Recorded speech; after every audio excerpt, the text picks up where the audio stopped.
Okay, before we get started, let me tell you because we're going to have a long signing line this evening.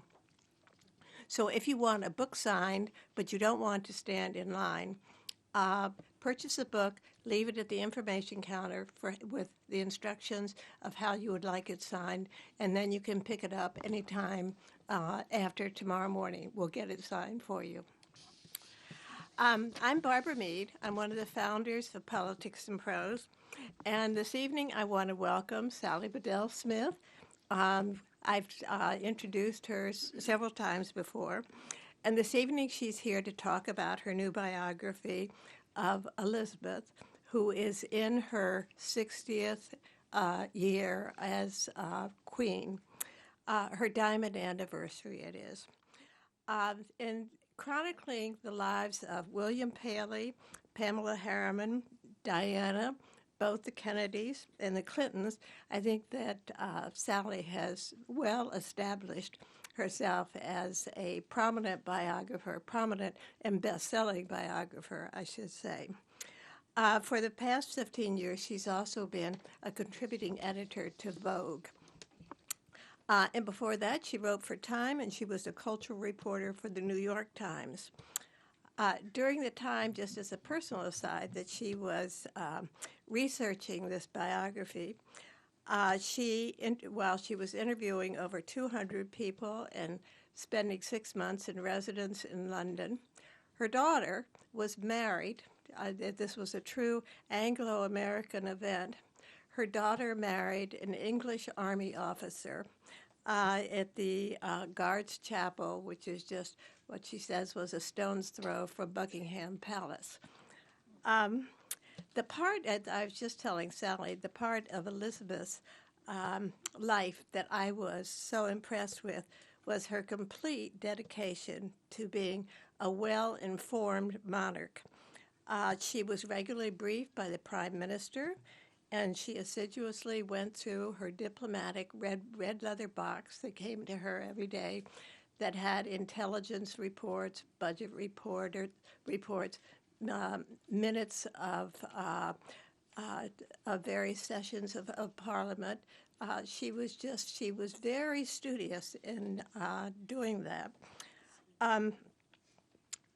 Well, there's no recognized profession or school that you can go to become a queen. So she came at it really with no experience at all, but she really successfully created a position in which she was both monarch, wife, and mother.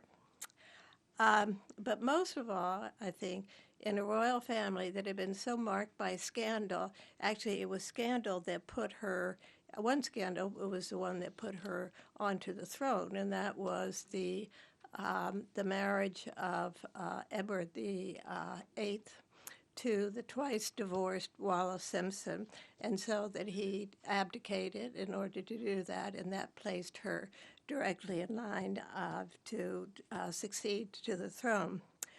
And then on top of that, she's had 3 divorces in her family. 3 of her children now have been divorced. She's had the lives of her 2 daughters-in-law, Diana and Camilla Parker Bowles, both been in the gossip columns over and over again. And it's been something that she's so successfully created her own distance from. And and she has, by all reports, and I think you'll certainly feel this when you finish the book, is a well respected queen. But as Sally will tell us about, she's also been able to preserve a very good sense of humor and have a great, what Sally described as joie de vivre. So here's Sally to tell us all about it.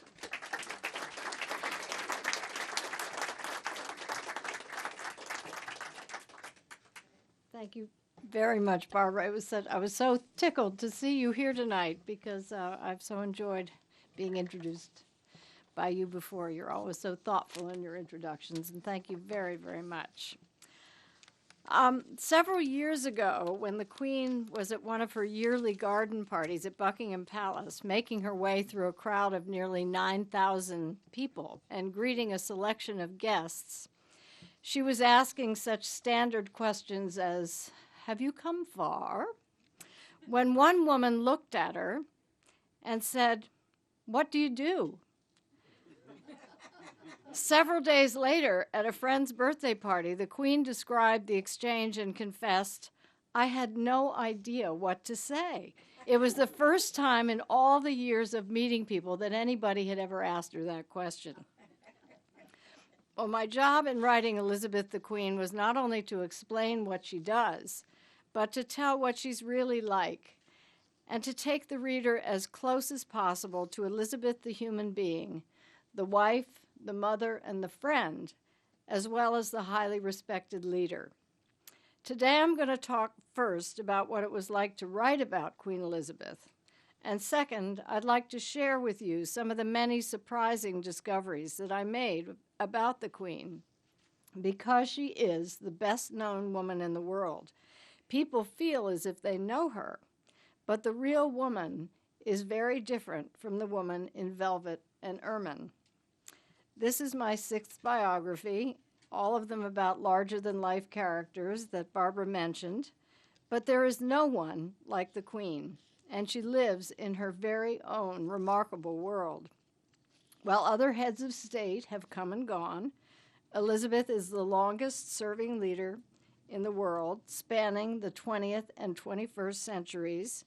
She is the 40th monarch in the 1,000-year history of the British monarchy, reigning over the United Kingdom of England, Wales, Scotland, and Northern Ireland, along with 15 realms and 14 overseas territories. She is the second monarch to celebrate a Diamond Jubilee, marking 60 years on the throne, which is a milestone that she will reach on February 6th. The only other was her great-great-grandmother, Queen Victoria, whose celebration was 115 years ago, in 1897, when she was 78 years old.